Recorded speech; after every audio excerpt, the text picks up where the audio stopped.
Nah, dari situ saya punya konsep lah sama teman. Kebetulan ini teman satu daerah dari Sulawesi Selatan sana, daerah Enrekang. Halo guys, saat ini kami sedang menuju ke Hidrorencal Entul ya. Kami akan bertemu dengan ownernya Bang Udin ya. Akan membahas tuntas tentang bisnisnya ya. Dia memulai bisnis saat masih kuliah ya. Kemudian sampai saat ini ya usahanya sudah cukup maju. Kita akan sama-sama bercerita tentang perjalanan bisnisnya ya. Ayo ikuti kita.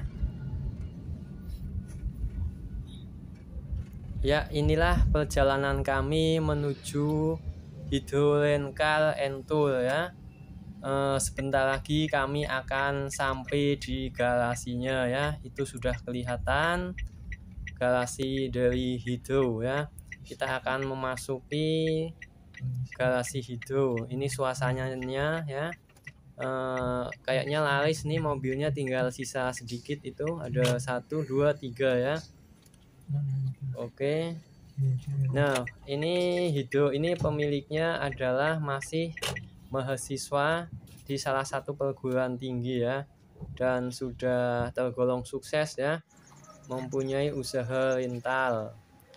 Yuk ikutin kami, akan berbincang-bincang mengenai bisnis beliau, susah dan senangnya membangun bisnis ya, visi dan misi dari Hidrorencal ya. Ini saya sudah sampai di garasinya ya, akan ketemu dengan beliau. Yuk tanpa lama-lama ikuti wawancara kami dengan Halo, welcome in Hidrorencal. Senang sekali pada kesempatan video kali ini kami bersama Bang Udin. Beliau adalah salah satu owner Hidrorencal ya. Kita akan berbicara tentang perkembangan bisnis beliau dari awal berdiri sampai saat ini. Kita langsung mulai aja Bang ya. Oke ya. Boleh cerita Bang, awal mula berdiri tahun berapa ya Bang ya? Oke, sebelumnya saya memperkenalkan diri. Nama saya Muhammad Miftahudin selaku owner dan founder Hidrorencal Entur Yogyakarta. Mungkin langsung saja ya Mas ya. Berdirinya Hidro sendiri itu dari tahun 2019 bulan September tanggal 20. Jadi sekitar berapa, 3 tahun lebih ya. 3 tahun lebih untuk berdirinya sendiri. Dan dulu saya nggak punya tempat. Jadi ibaratnya itu dulu saya punya laundry juga. Dan laundrynya itu saya buat satu space untuk meja buat transaksi yang mau rental mobil seperti itu. Di tahun 2019 itu kemudian saya minta modal dari orang tua.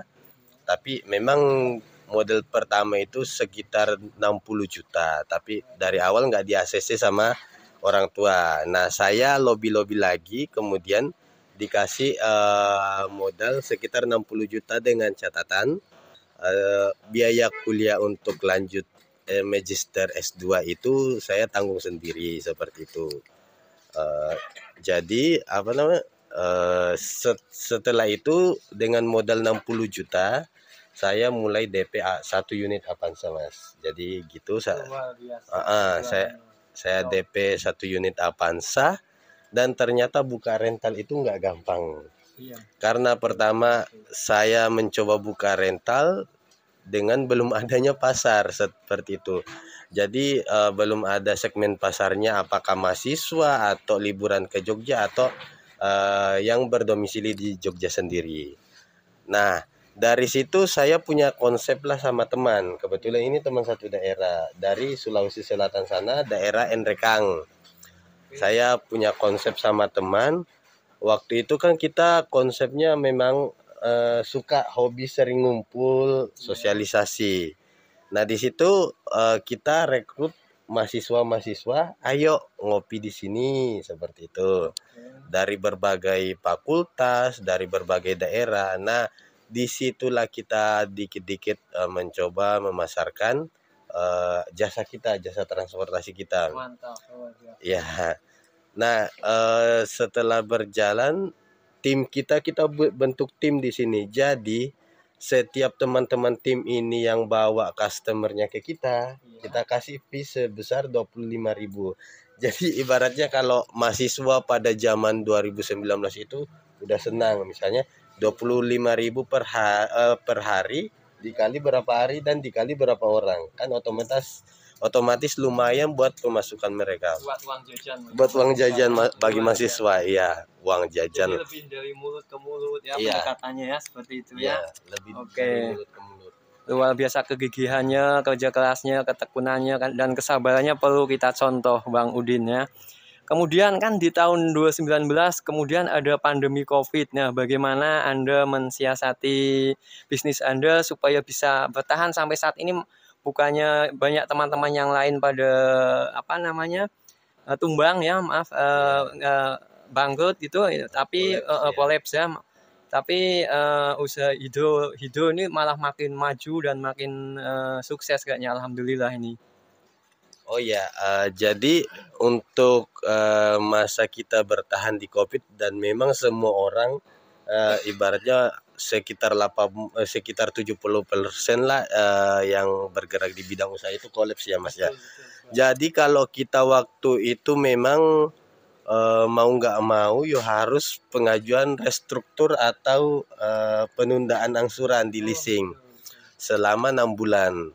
Jadi jangka waktunya itu 6 bulan. Setelah selesai tapi memang kita udah ada persiapan gimana untuk kedepannya karena kan mobil juga butuh maintenance. Jadi waktu itu ya mobil memang nggak jalan ya. Jadi kita punya di selama 6 bulan itu kita punya konsep lagi ke depannya seperti apa agar bisa pulih dan bayar angsuran untuk setelah 6 bulan berikutnya gitu. Oke, demikian tadi strategi Bang Udin bagaimana bisa lepas dari pandemi Covid ya. Memang saat itu sangat berat sekali buat semua usaha, nggak cuma di bidang rental ya. Ya, alhamdulillah. Kemudian kalau boleh tahu Bang Udin untuk visi misinya bagaimana Bang, untuk visinya dulu mungkin Bang usahanya? Ya, sebenarnya kalau visi kita itu yang pertama bagaimana caranya Hidro ini itu bisa mengikuti zaman kayak teknologi itu seperti sekarang kan memang kita harus bisa bersaing dan mengikuti era teknologi sekarang. Ya, memang harus update dan sistem pemasaran kita itu rencana ini udah mau launching by aplikasi seperti itu. Ya. Terus kalau untuk misinya ke depan itu kita karena kan saya sendiri ibaratnya dari keluarga yang kurang mampu lah ya Mas ya. Jadi saya punya konsep seperti ini. Saya pengen salah satunya itu membanggakan orang tua, menaikkan derajatnya. Amin. Itu seperti itu. Itu yang pertama. Terus yang kedua, karena kan memang di keluarga itu nggak ada background pengusaha. Betul. Tapi dari ibu itu ibaratnya pintar kayak sosialisasi. Jadi mungkin ilmu marketingnya saya dapat turunan dari ibu. Jadi kalau saya itu punya konsep, saya pengen punya tenaga yang buat bisa bermanfaat buat orang lain lah seperti itu, dan bisa mengembangkan saya ke depannya dari jasa transportasi dan usaha-usaha lainnya. Amin. Jadi seperti itu Mas. Terus apalagi mungkin yang mau ditanyakan silakan. Tadi visinya tadi. Oke. Demikian tadi ya, visinya sangat mulia. Beliau ingin membantu banyak teman-temannya, keluarganya ya dengan usahanya, dan rencananya ke depan akan membuat aplikasi sehingga bisa dipesan lewat aplikasi. Kita doakan sama-sama semoga bisa terrealisasi, kita bisa saling bekerja sama ya. Kemudian untuk visi tadi ya, misinya Bang, kalau misinya. Kalau misi kita ke depan itu memang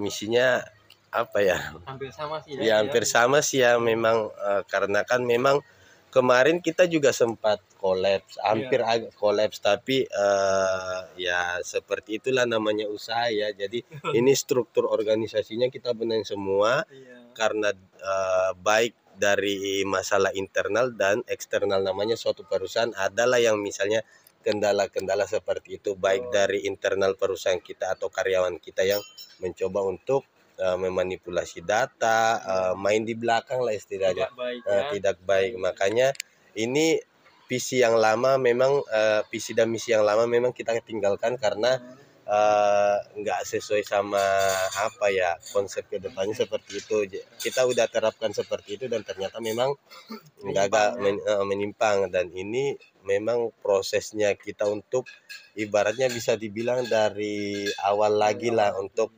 konsep visi dan misinya. Dan jadi memang baru tadi malam ya Mas, baru tadi malam karena apa namanya kita konsepin lagi dari divisi setiap masing-masing, seperti itu. Jadi untuk nanti malam kita diskusi lagi untuk visi misinya. Sementara visi misinya jujur aja belum ada karena memang kita dulu itu pernah berjaya tapi kolaps lagi karena faktor ya itu Mas, apa dari internal dan eksternal juga ya, memang seperti itulah tantangan usaha memang seperti itu. Jadi kita konsepkan ini, kita baru konsepkan sedemikian rupa biar ibaratnya bisa lebih berkembang lagi dibanding yang dulu-dulu seperti itu. Makanya ya begitulah namanya usaha, kadang kita naik kadang kita turun ya seperti itu. Makanya di sini kita pada intinya di sini kita udah ada gambaran secara umumnya kita seperti apa ke depan, dan kita bagi divisi-divisi masing-masing. Jadi kendalanya memang kemarin karena kan namanya kita proses belajar, jadi ya itu belum terkonsep sedemikian rupa, ibaratnya sama kayak perusahaan-perusahaan besar. Contohnya, contohnya kayak kemarin itu memang kita masih ada double job. Misalnya dari admin terus dia juga keuangan, ternyata nggak bisa seperti itu. Karena kan kendalanya kenapa kita dulu seperti itu karena kekurangan SDM. Seperti itu. Jadi kita udah ada divisi masing-masing dari apa namanya dari direktur sampai manajer, terus divisi apa SDM, keuangan dan lain-lain. Dan kita juga udah ada komisaris seperti itu. Ya. Demikian tadi itu mengenai visi misi ya, dan tantangan beliau selalu ada hambatan tantangan baik dari eksternal dan internal ya, dari mungkin beberapa karyawan yang mencoba untuk tidak jujur dan lain-lain, dan beliau membenahin sedikit demi sedikit supaya usahanya lebih maju lagi ya. Demikian. Oke teman-teman, kalau ke Jogja jangan lupa sewa mobil di Hidro ya, bisa sewa juga ya Pak ya, lepas kunci, bisa dengan driver ataupun pakai tour ya. Nomornya berapa Mas Udin?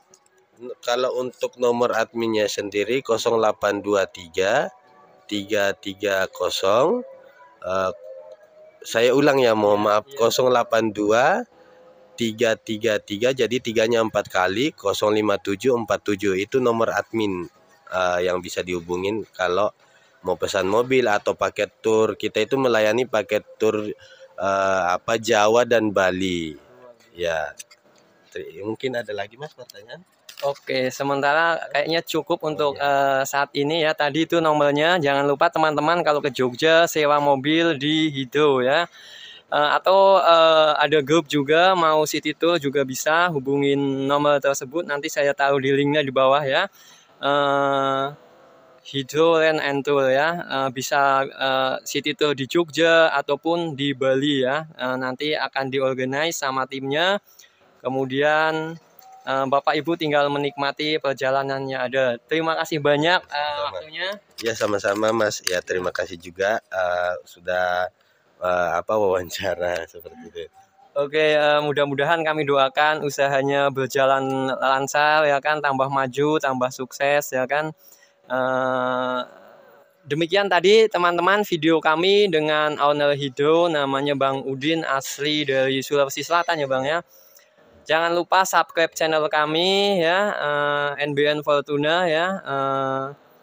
Sampai jumpa di kesempatan yang lain. Terima kasih. Wassalamualaikum warahmatullahi wabarakatuh.